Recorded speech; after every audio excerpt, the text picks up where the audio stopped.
Thanks for joining us today. So we are going to talk about social media must-haves in 2023. I'm Jill Bright with Chicago Title. Our instructor today is Lindsay. She is our Director of Digital and Media Strategies. Close enough. Oh, I never can get it right. One day I will. So funny. But anyway, she is going to kind of run through. She's done a bunch of research. She does all of our marketing at Chicago Title. Teaches a ton of classes. She's been here numerous times with various topics. So I'm going to let her run with it. Sounds good. Thanks. Yep. So since it's us 5 in here, we'll make it as open and as interactive as you'd like. So at any point, feel free to stop me. We'll chime in. We'll discuss some strategy. But essentially, like Jill mentioned, is I took some time. I read through all the blogs that I keep up with, and I wanted to kind of make a list of what is to come. What are the big trends that are going to be happening over the next year, so we can start to strategize our marketing plans. And then as I made those lists, I kind of noticed which ones said the same things. And so when I saw the same, theme multiple times, I was like, okay, we're going to run with these. And I have no doubt that this is exactly where we're headed over the next year. So the first one, which has been here but is here to stay, is that short form video. That was #1 across every single blog I read, is short form video. Now, as a reminder, short form video is less than 60 seconds by definition, right? So not every short form video is less than 60 seconds, but by definition, that's usually what it is. With that, the reason that is so popular, the reason that it is so big right now is because as consumers, we want everything now. I have been conditioned to want my Amazon order the next day. I actually was on the phone with Jill earlier today, and I was like, oh my gosh, it's gonna have to get here on Monday. I was like, how is that even a thing? Like, we're conditioned to want everything right now. It's the same thing with the content consumption. We want to get the point across within 60 seconds or less. We want to move on to the next thing. We don't want to spend 10 minutes listening to something. Just give me the short SparkNotes version. So short form video is here to stay. 85% of marketers say that short form videos are the most effective format for them on social media right now. So right now, if you were to survey marketers across all industries, they're finding the most success of all the format types, so posts, carousels, stories, short form video, long form video, that they're finding the most success with their their short form. And so how I usually measure that success personally, when, as Jill mentioned, I'll monitor that Chicago Title page that we have. What I measure is shares and saves. Views are also important, but for me, shares and saves are the most important metric that I like to view, because what that tells me is that that content is valuable, right? So if someone were to share that, they think it's so important, they think it's funny, they think it's entertaining, they think it's, an moment of education. So then that's something of value. If they're saving it, they want to refer back to it later because they thought it was important. So those are kind of the two metrics that I'll always look at when I'm looking at my content to kind of see what's effective versus not effective. With that, so your popular short form video types, TikTok, Reels, and Shorts. Yes. On shares and saves, is there a way to search other reels or videos that people have done to see what is being saved and shared? To see other competitors. So we could get more topics for us? Not that it's no. So there's other apps out there, third-party apps that you can kind of download where it's kind of it's giving you all that information in the background. But for if you were looking at the Instagram app, for example, or Facebook or LinkedIn, if you were to look at that data, that will not be given to you, but views will. So you can kind of say, all right, if a video has 3 million views, then there was something about it that caught people's attention, that platform thought, okay, this is a good one, this is a popular one, let's blast it out to more and more and more people. So that's one way that you can kind of roundabout way that you can tell what is working for competitors. But great question. So with these 3, TikTok, we've heard of TikTok, Reels. A lot of us have started to dive into Reels on Instagram, but Shorts Now, Shorts is one that a lot of people haven't tapped into yet. That is YouTube's version of short form content. So YouTube came out and said, we are not going to shy away from our main objective. Their main objective is long form video. They know that that's where they shine. That's where people go for tutorials. People are willing to spend more time on YouTube, and that's just kind of our behavior we've expected. But Shorts, again, that's condensed into that short 60 seconds or less. It's growing, but again, YouTube's not saying we're going to put all our emphasis into this, whereas you can notice on Instagram, if you're on Instagram, they're putting a lot of emphasis on Reels. So just remember Shorts, don't necessarily forget about it yet. TikTok is expected to pull in more than $11 billion in their ad revenue over the next 2 years, which would be a record for all of these platforms. So TikTok is continuing to grow. All right, so if you look at this, hi Nadia. If you were to look at this, the different formats, Reels, Shorts, TikTok, notice all those green check marks, they more or less are the same. So if you're creating one for one platform, you can pretty much cross-pollinate and do the same for the others. What I like to do personally is I like to create my video on Reels, and I like to download it before I publish it, so that way the clips that I've put together are saved into my camera roll, and then I'll re-upload it to these other platforms. The key with that is you want to make sure you're downloading it before you publish, because what happens if you do it post-publish, there's going to be a watermark. Have you ever noticed on Instagram you'll scroll through and it has a little TikTok watermark on the side? Instagram does not like that. Instagram's like, okay, you're promoting my competitor right now. They're going to give you less reach, less views if you have your competitor's watermark on there. So that's why I say make sure once you create this video and you compile all the clips and animation together, save it to your camera roll, save it to your phone, then you're going to upload it to the other platforms. Now, it won't save with audio because each platform has its own license for each of the, for each app, they have their own license to the music in there. So it will save without audio, but really all you have to do is go into that other platform. So if I saved it on Instagram, no watermark, no audio, I'll upload it into Shorts. And then at that point, I'll re-add audio. I can pick the same song if they have it in their library. I can pick a different song. So that's how I would go about to be able to do all three and kind of do it easily. There are some differences, but as you can see right here, these are all the things that are going to stay the same, make it consistent and easy for you guys to use.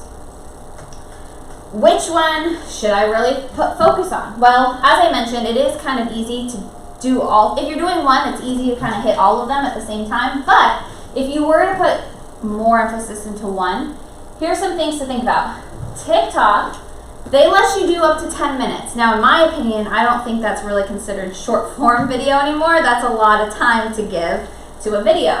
However, to my surprise, it's actually doing well. So these longer videos on TikTok, people are still attracted to it, and they're doing it, and they're watching it. So maybe that's gonna change the game a little bit. Reels, you can do up to 90 seconds.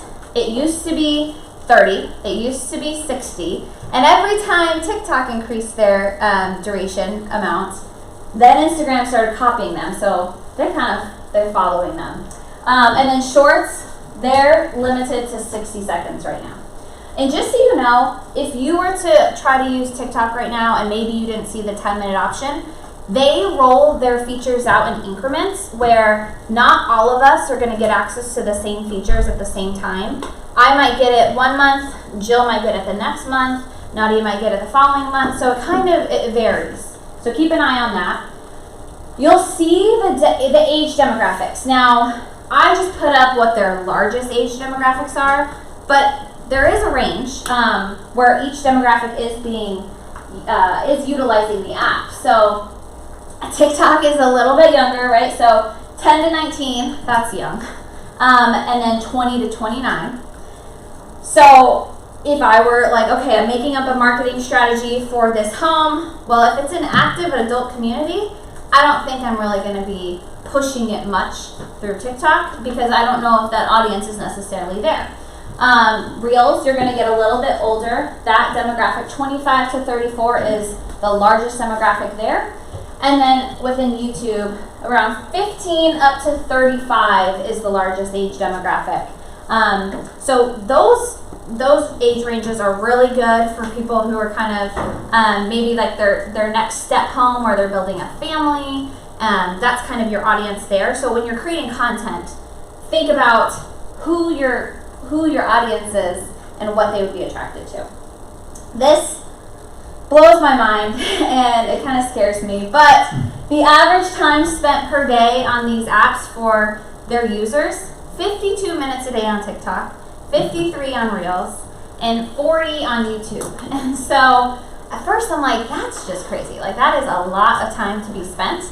But when I think about it, I'm like, well, in the morning, I open up the app, I'm scrolling through it on my phone, so maybe I've just given it 10 minutes there. And then fast forward throughout my day, I just did another 5 minutes here, another 5 minutes here. And over time, it really does compile up to be close to this amount for a lot of people. So the time is being spent on these apps. That is my phone. I was like, where is this coming from? I was like, okay. So those are your different apps here. Wow, okay, so I have these 3 apps. I'm going to choose which one, if not all of them, is best for me. What am I going to post here?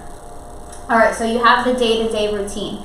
Surprisingly, this is actually something that does really well. You might think to yourself, nobody cares what I'm doing throughout my day, but people do care because it's relatable, right? People are able to relate and to connect with you. So your day-to-day routine is something that attracts views, educating your audience on relevant topics. So with that being said, you want it short. It's easy in real estate to pick a topic. We can talk about it for 5-10 minutes, easy. You want to make it short. So if I were to talk about earnest funds, right? If I were to talk about earnest money as a title company, what is earnest money? Can I get it back? How does it work? I could probably go on about that for a while. So maybe I'm going to pick one question. And maybe that one question is, can I get my earnest deposit back? That's the one question I'm going to go over, and that's going to be my one video. And then the multiple questions that might follow from that, I can create a video here, a next video, a next video. So you can really make a series of a lot of different content, just picking one topic. So yeah, make sure it's not too much within one.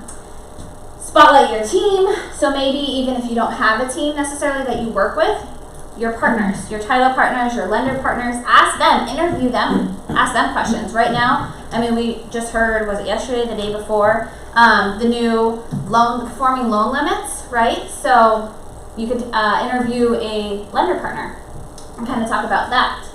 This does really, really well. Highlighting the community. This is where I've talked to a few agents over the last couple days, and they're hoping that their 2023 marketing plan has a lot of this, because they want to showcase, all right, I'm not selling a home, I'm selling the lifestyle. Okay, so if I'm selling in DC Ranch, well, what does it look like to live near DC Ranch Marketplace? Where am I going for date night? Where am I going to take the kids to the park? And so highlighting the community with all of that does really well, because what you're doing is you're not limiting your audience there. If I were to, do a video about a particular house, I mean, people like that, but I'm speaking, my audience is people who are buying right now, people who are in the market. But if I'm talking more about the lifestyle of what does date night look like, what do the kids do on Saturday, I'm talking to a much broader audience, and maybe they're not willing to buy or sell right now, but when time comes, they'll have followed me because they liked my content, and they'll think about me, or maybe refer me to when they know somebody is going to be selling or buying. Tease a new listing. The fun thing with that is, HGTV has made it really trendy to look at all the fun features of homes, and people really are attracted to seeing, okay, what hardware did we use on our cabinets, and what do the countertops look like? People really like that stuff. So teasing the new listing, Showing them little glimpses, but not giving them everything, because you still want them to be able to come to you. You don't want to, take yourself out of the equation. Just tease them a little bit to where they want more. And then the last part is answer audience questions. So with that, think about what are common questions that you get throughout your day. If you're going into a new listing appointment, what are some of the common questions that you get? Write those down, and that's right there. That's content for you that obviously people are finding that valuable because they're curious about it. For us, I did this same exercise with our sales team. What are some of the common questions you get? Well, people always ask, postcard mailers, do they work? How do I farm this area? So we're going to create content based off of those questions because many, many people have asked about it. Any questions so far on the short form video piece? Okay. So moving forward, the next trend is authenticity. The days of hard selling, brand forward promotions on social media are over. People will not connect with brands that only talk about themselves and their products. So with that, people want an emotional connection to a brand. They want to know that the brand is human and shares their values. You're going to notice through the upcoming season, lots of ads out there for the holidays, lots of ads as we head into Super Bowl. There's lots of advertising going on. People are going to start to play into those more so into those human connections, and people are more willing to open up a little bit more about their values. So how do you do this? How do you connect with your audience? Well, I talked about this before, but we want to make sure that we're providing value, and how we're going to measure that, as I mentioned, shares and saves. Those are two metrics that tell me that what I'm putting out is valuable. If I were to put out a photo, and this is not a bad thing, I'm not saying this isn't valuable, but if I were to put out a photo of my dog, right? People are like, cute, love it, it's relatable, so that's a good piece. But is it valuable? Maybe not, because people usually they're going to like it and comment, and I want them to share it, I want them to save it. People aren't going to save my dog, that would be kind of strange. Maybe they will, but you want to think about that when you're creating content for value. Telling a story, now that helps you be a little bit relatable. If you were to talk about trying to put up your Christmas lights as a fail, right? People can relate to stuff like that. So if you were to kind of tell a story, it's entertaining as well. Sharing your values. Now, what I mean by that is if there's something that you're passionate about. For example, are you super passionate about working with veterans? Are you super passionate about giving back to homeless community? Whatever that is, whatever connects and resonates with you, share that. So that way other people who are like, yes, I am so passionate about this as well, they can connect with you on what some of your values are. Usually you like to attract like-minded people, and you prefer to work with people of that. And engaging, finally, engaging is hands down the best way to connect with your audience. That word, engage, is what I saw across all of the blogs as I was looking at the trends, is make sure you're talking with your audience. It's not just putting stuff out there, it's commenting, it's messaging, it's creating these online relationships with people. I've kind of set this is kind of how I've gone about doing this and making this a habit, is every single morning I go through the stories. I like the stories on Instagram or even on Facebook too. So I'll go through the stories, and the first 5 that I come across, I'll make sure that I'm sending them a message. I'm sending a response, a direct message to those people, and I try to ask questions because I want them to respond. If I'm asking a question, I want them to come back to me, and I want to get this conversation flowing back and forth, because as I do that, Instagram recognizes, or whichever platform recognizes, oh, well, Lindsay and Jill are having a message now. They're having a conversation back and forth. So let's make sure to put Lindsay's stuff at the top of Jill's page. So you're kind of manipulating the algorithm by saying, yeah, we have an online relationship because we keep talking in these messages. And that's one way to push your content to the top to be able to get more views on it. So making sure that you are using all of the comment, share, message, all of those engagement features. When a customer feels connected to brands, this was a survey, and this was actually done for all industries. It's not particular just to real estate. So that's why some of these words are typically not used in real estate, but 76% would say they would buy over competitor if they feel connected to the brand. 57% said they're willing to spend more money with that brand. 64 said they're going to be loyal to that business. And 68 said they would recommend it to a friend. So this is what we want, right? We want to, there's a lot of competition, let's be real. There's a lot of competition here in Maricopa County. So what can help you stand out is just having that authenticity within your brand and being vocal about it. The next trend is interactivity. So these kind of go hand in hand, as I was just talking about engagement. But put the social back into social media. Platforms are introducing new ways for brands and creators to create a two-way dialogue with their followers. These platforms will reward the people who use them. Now, this is not news to anybody, but when a social media platform comes out with a new feature, they want you to use it. If they have just all of a sudden, if you heard what's coming to Instagram next is the ability to schedule your posts. They're going to have a in-app content scheduler. They want you to use it. They want you to use all of the offerings that they are providing, and with that, they will reward you. They will, aka, show your content to more people. You'll get more reach. So use the tools that are being provided to you, because that's when a business is coming out with this new feature, that's where their direction is headed. They want people to start to use those things. So think about that. How to promote engagement here. Ask a question. That's an easy one. I did that one I did that earlier this week, where if any of you guys have recommendations, please let me know. So I'm a side sleeper, which gives me a weird kink in my neck, and so I did a question, what is the best pillow for a side sleeper? And I actually really didn't get many recommendations, but I got about 20-something people who responded saying, share whatever you find with me, because I'm in the same boat and I need this too.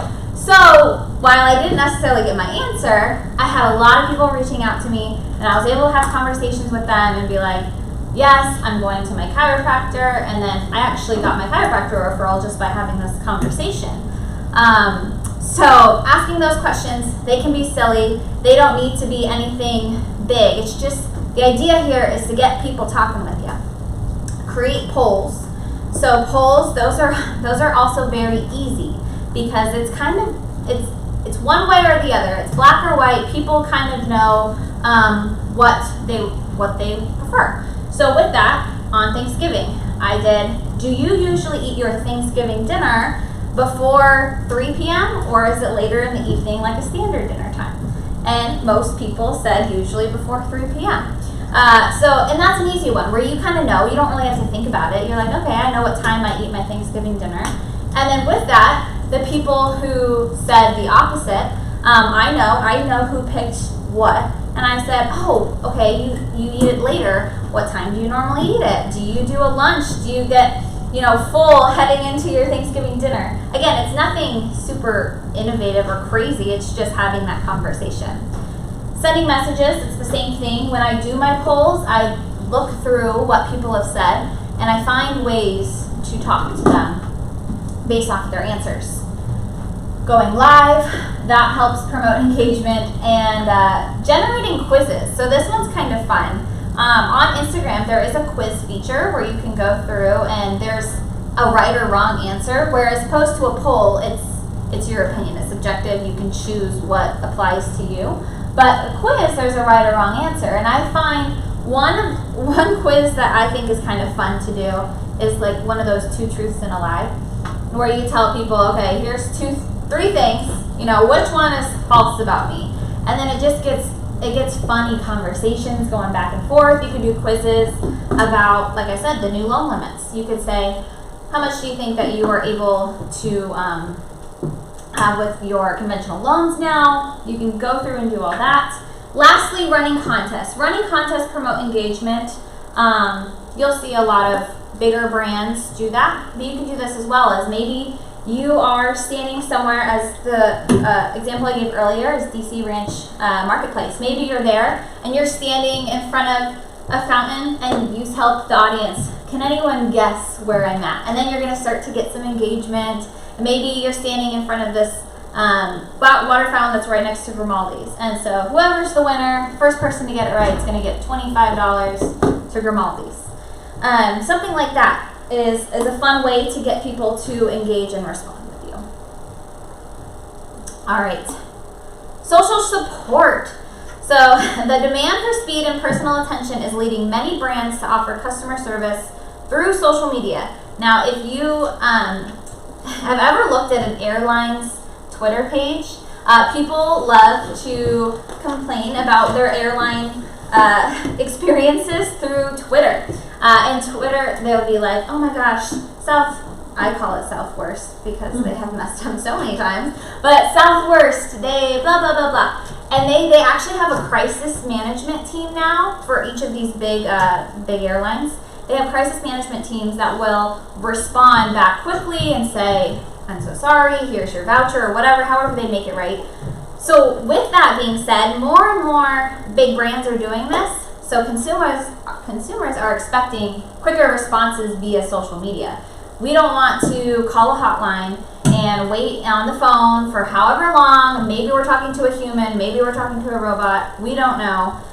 People are now trying to find their support through social media.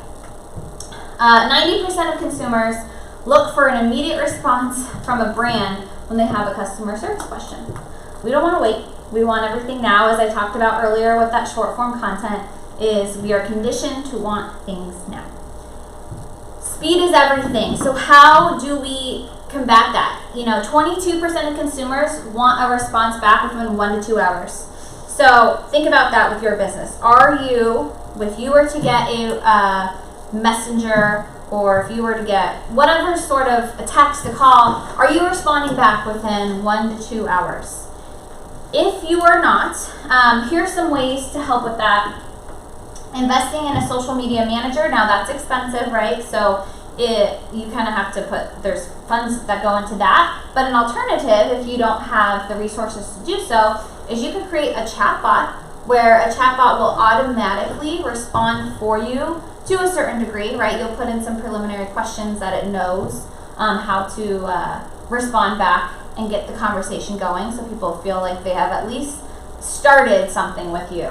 And this right here is a tip to make sure that you respond to public comments, whether they're good or bad. So if you, we've done the Google Business class in here, but if you have a Google Business page, it helps you within the algorithm to respond to all of your reviews. And so I just make that a habit across all platforms, is whatever is coming through on a comment on Instagram, on Facebook, on LinkedIn, on YouTube, a review on Google, making sure that I'm responding. 1, because like I said, helps the algorithm. 2, great for the consumer experience to see that you're engaged as an owner. And 3, on social media, each comment that is on that post, that is considered an action item. So let's say I receive 10 comments on my post. Well, if I'm responding to all of them, all of a sudden my number is just hiked up to 20, because now there's 20 comments on that post. And all 20 of those do count as an action item when Instagram's kind of scoring it to see, oh, is this relevant? Should we show more of it? Well, now I have 20 comments. So making sure that you're responding to everything. The next one, which I think is the biggest trend shift coming into 2023 that I think we are going to put the most emphasis on, is social media advertising. So businesses, and maybe you've noticed this yourself on social media, is they're not getting the same amount of reach organically that they used to. So I know for us personally, if I look at some of our metrics, I would challenge you guys to do the same. If I last year put out a reel, maybe I was getting 3,000 views on it. Now I'm getting maybe 1,000 views. Like, organic reach is definitely going down, and I have seen that across all industries. The reason why is throughout 2020, we were stuck at home. We weren't able to go out and interact with people, so we were forced to do all of our interactions via social media. During 2020/2021, we all became content creators. We all were like, okay, let's put out all this stuff on social media, and it was being consumed because we were all sitting at home. We weren't out and about. We were all stuck glued to our phone, so all this content was being put out, and it was also being consumed. Fast forward to today, we're out and about. We're not sitting at home consuming content 24/7. We are, again, 52 minutes per day on average consuming content, but it's not being done throughout the day like it used to, but people are still creating just as much content. So the amount of content is continuing to increase. People are still creating just as much, if not more of it, because we've got in this habit of creating content, but the number of the minutes that we are watching it is decreasing. So there's not enough time for those views to go up. That's why everything's going down. So what do you do to combat that? Now we have to unfortunately pay. If we want the same number of views that we used to get, we've got to put some money behind that. In 2022, by the end of this year, it is expected that companies will spend $177 billion on advertising in the U.S. For the first time in history, this will surpass the amount of ad spend spent on television ads. So social media ads this year is supposed to outperform the amount of money that is being put into TV ads. So it's a big shift in marketing mindset. All right, looking at this right here is just an idea for you guys to kind of understand, well, how much does this stuff kind of cost? Well, a click, so not an impression. Some ads will run and you pay per impression, so that's every view that you get. If you are paying for every click, I prefer that because if someone's clicking on it, they're usually a little bit more interested in it. But average cost per click, look at Facebook, it's less than $1. If you were to do a postcard mailer campaign, you're paying more than $1 for every single postcard that's hitting that mailbox with design, with print, with postage down, all of that stuff, probably costing you a little bit more than that. So you can hit people on Facebook for less than that. And people are probably consuming it a little bit more than mail. Instagram's a little bit higher just because there's a lot more competition. There's a lot more people who are trying to put out content right now on Instagram. TikTok is cheap. It's relatively cheap compared to others. It's $1 right now for your average cost per click, and YouTube $3.21. Just to keep in mind, if you felt inspired, like, okay, I'm gonna put out some ads this month, Q4 is always the most expensive time to put out ads because there's lots of retailers right now who are also fighting for that same space in your newsfeed of, oh, well, we're promoting all of our holiday sales and let's get this done before we enter the new year. So if you were to start advertising, just know that right now is going to be a little bit more expensive for every click that you get than in the next coming months.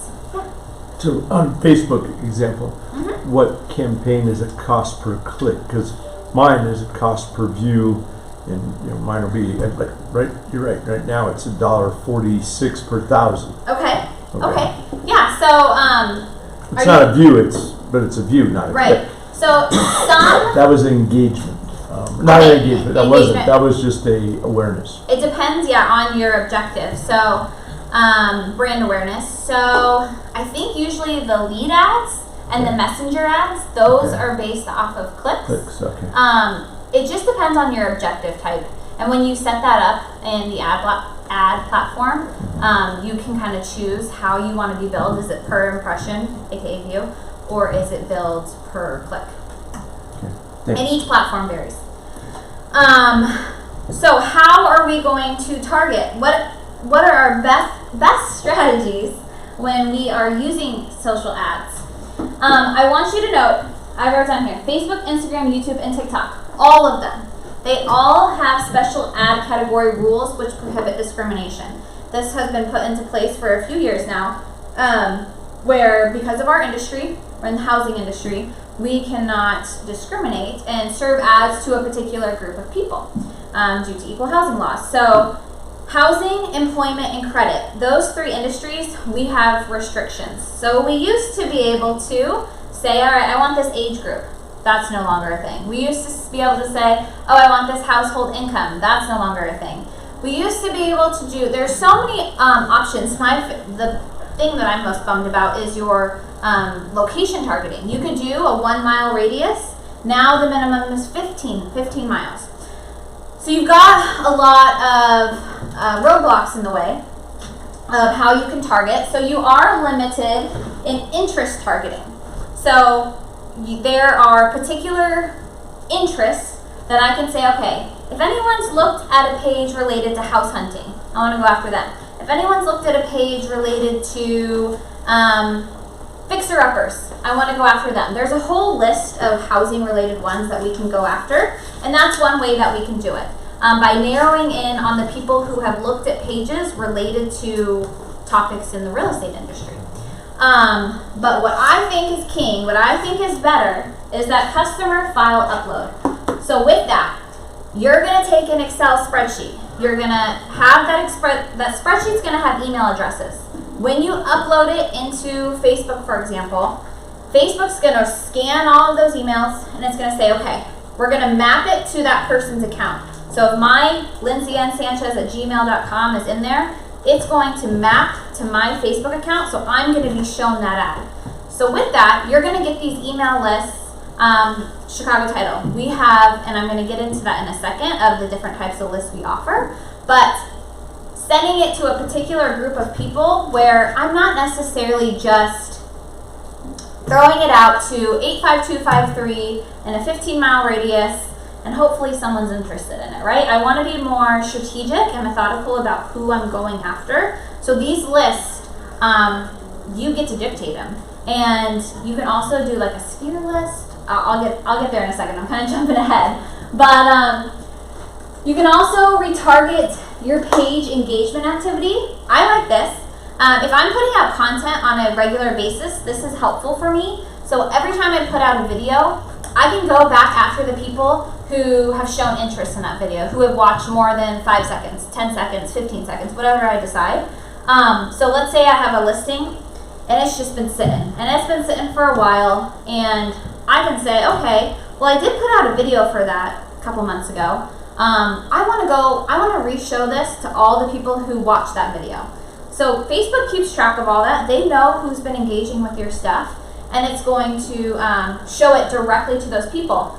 There's a lot of ways you can do that. You can do it with events. If you've ever put an event, a Facebook event up, maybe you put a Facebook event for an open house. Anyone who clicked on the event, you can retarget them. Anyone who said they were interested in it, you can retarget them. Anyone who sent you a message, you can retarget them. So all the different action items that are done throughout Facebook, Instagram, etc., you can retarget them based off of what they've done with you. The last one is you can target people based off of website and activity that they've done. Now this one comes with some caveats. Is we used to be able to say, okay, everyone who's gone to my website, I want to go back after them because they've shown some interest by coming to my website. That's changed recently. Apple, so anyone who has an iPhone, an Apple device, it could be an iPad, it could be an iPhone, one of those two. If they're browsing on their mobile device, it's not tracking it anymore. So Apple set up in their security and their settings that we as consumers were protected, that it's not tracking all of the things that I think it is to some extent, but it's not tracking it and sending it to Facebook is what I should say. It's not giving that information to Facebook. So with that being said, Facebook's like, shoot, like a big chunk of online activity is done on cell phones, and a big chunk of that are from Apple devices. So you're really limited just to Android, and you're really limited to people on desktop. So that cuts a big group of people that you can't go after. Also to note, next year, mid-year, Google is going to phase out third-party cookies in the Chrome browser. So if you use Google Chrome, which is the largest used browser, it will not use third-party cookies anymore. So it won't be able to track if you're using Google Chrome. So with that being said, you've got 6 months to be able to retarget these people based off website activity. But by July 2023, you will not be able to do that. Mozilla Firefox, they've already implemented this. Safari's already implemented this. But because Google Chrome is the largest used browser, there is still some activity to be tracked today, but that's going to change over the next year. So when I was talking about those customer lists, here are some of the ideas on what kind of list you're going to put in there. Sphere of influence. A lot of us probably have a database. Hopefully we have a CRM and you can export emails from your sphere. Those are good people that you should probably be running an ad to every single month, or you're just staying top of mind. You want to stay top of mind with these people, whether they're going to give you a referral or they're going to work with you again in the future. Stay in front of them. Renters and absentee homeowners. That's a list that we're able to pull for you. Chicago Title has the ability to pull this information and get you phone number and emails for these people. So let's say McCormick Ranch. You want to farm McCormick Ranch. I want everybody in McCormick Ranch who is a renter or an absentee homeowner. We can pull the information, phone number and emails, and get that information to you. You can upload that list directly in there and say, oh, you know, you're spending $3,000, probably more than that, a month on rent. Here's some homes for sale in McCormick Ranch. I can help you. Let's, not throw $3,000 away, however you're wording that. Likely sellers. This is my favorite. We have a algorithm within this program we use that uses predictive analytics to pull out people who are likely to sell. So if you have a list of about 5,000 people, this list will cut it down to about 200. So when I hit likely sellers, I want to filter by those people. It cuts down a lot. And I'm really narrowing in on who's likely to sell. And there's a lot of characteristics and traits that go into, okay, why are they considered likely to sell? This software program takes a look at a lot of the trends that they've done in the past, whether that's browsing history, whether that's purchase history. So it can predict that. Life events, this is a big one. Knowing divorces, births, deaths. So whenever people are making changes within their families, they might be downsizing or upsizing. We can get you phone numbers, emails for that. Out of state, we have out of state lists. So maybe you wanted to say, all right, this is the time. This is the time where everyone's coming out to Arizona. They notice how beautiful it is. They're not shoveling snow. And they're like, okay, it's time to make a change. We've got Waste Management, we've got Super Bowl, we've got Barrett-Jackson, we've got spring training, we've got all these events that are coming up. We're going to get a lot of visitors. We're going to get a lot of out-of-state people. You guys know that. Now is the time to market to them and say, look how great this is. And lastly, every Friday morning, we put out a report for houses that notice of default, trustee sale. We have all of the foreclosure information along with phone numbers and emails too. So this one, again, would be provided by yourself. The rest of these, we have the ability to pull that for you. So these are some great ideas on who you're going to go after in a Facebook ad. And I think if you were to do, let's say, likely sellers, if you were to do this in McCormick Ranch, it could be a really good idea to pair that with a postcard. So they see you in their mailbox. They probably throw it away. Unfortunately, that's just what they do with postcards. They probably throw it away, and then let's say the next day they're scrolling through their phone and they're like, wait, I just saw this face. Oh, I just saw it in my mailbox. Now I'm seeing it in my phone. And it's like, okay, so then they start to take notice of you, and you just have to hit them from multiple angles. All right, and then the next trend that is making its way throughout 2023 is augmented reality. By 2023, the AR market is projected to generate $70 to $75 billion in revenue. So AR is definitely taking over. And if you didn't know, you're probably already using VR. If you've ever used an Instagram filter, that's augmented reality. In 2019, Instagram released that you can use your own filters. So if you didn't know, you can create your own filters within Instagram. That's something that is considered augmented reality. Another one is that I'm sure you guys have used before, property staging. So 77% of real estate agents agree that a property with staging will help the buyer make a decision quicker. But what I've started to see come out a little bit more in our industry is property showcases.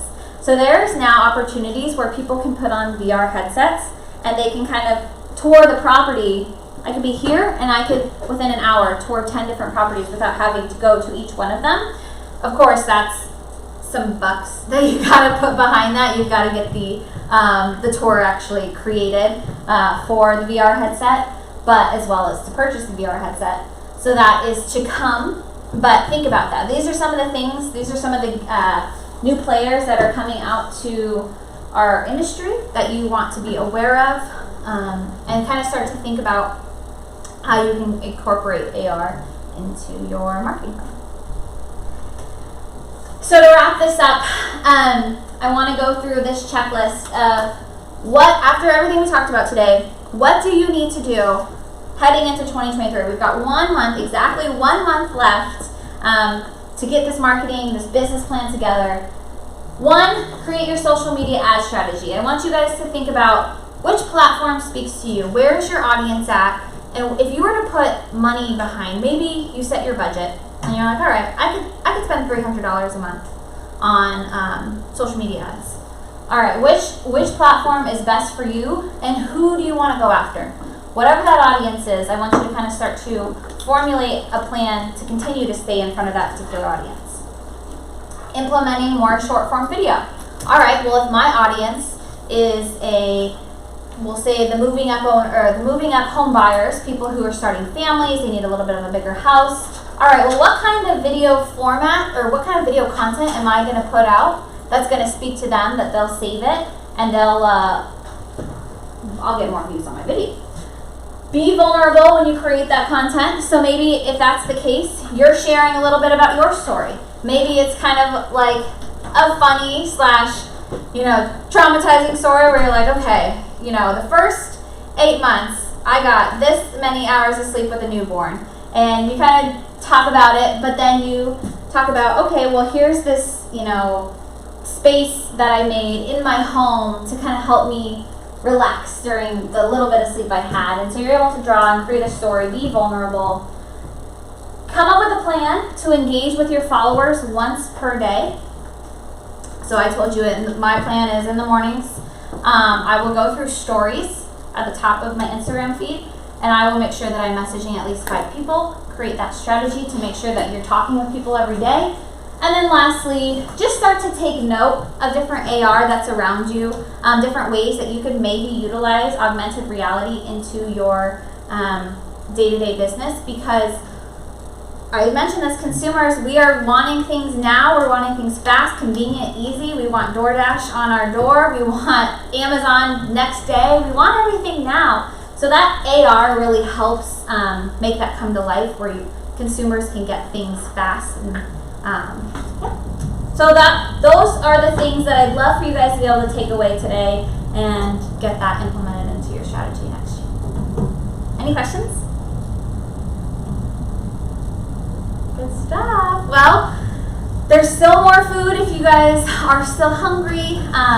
Take some of that, and Do you have if you're shooting videos, do you have any apps for editing video that you? Good question. So, yes. So I do pretty much all of my videos just through my phone. Okay. You can use like a nicer DSLR camera. We have that set up too. But if I'm doing it on my phone, usually the app that I like to use is Video Shop. Okay. Video Shop is the app that I like to use. Again, if it is being filmed on my phone. Splice is another good one, as well as Quick. Jill, I think what could be a good idea is I've put together, I haven't really taught it much yet, but I've put together a video, like, all about creating video class. We do that for January. I think that would be a good next class to do here. As, we've kind of talked about how important all this stuff is. And that class kind of goes over some of the different apps, some of the different strategies, some of the different, like, equipment things that you might need.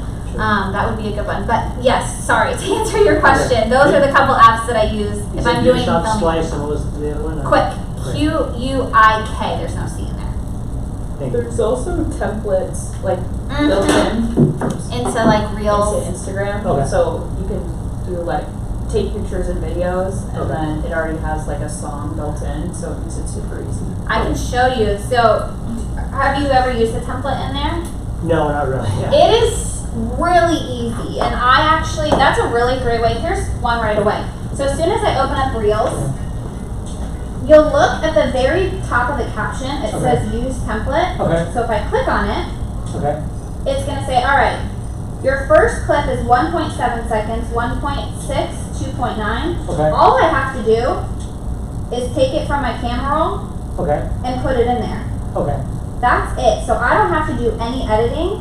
I've just selected all the things from my video or from my camera roll, Okay. and it creates it for me. That's cool. Yeah. So I don't have to do anything. It's doing it all for me. Okay. So that's what she was referring to, is Okay. those templates make it really easy as like a All right. first-time content creator for Thank you. these reels. Yeah. Thank you. You're welcome. Oh, why did I save that? Oh, I'll save that. All right. Any other questions, you guys? Well, thanks for being here. I appreciate you guys. Thank you. You're welcome. Thank you. Of course. I'll have to tell Brian that I saw you. Oh, okay. Yeah. What was your name? I'm Gregory. Gregory? Vickers. Vic? I don't know where I heard that. I thought you said something too. Great. No, it is good.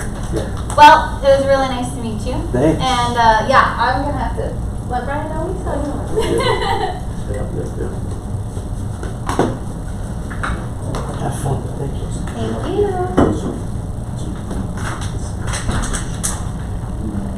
You're teaching tonight, right? Yeah. Farm. Yes. So I'm not going to the happy hour now. Yeah, that information, Yeah. that, let's say like the foreclosures or. Yeah, yeah. She's the gatekeeper of the lists. So yeah, through that email address that's on there, she'll be able to get those to you.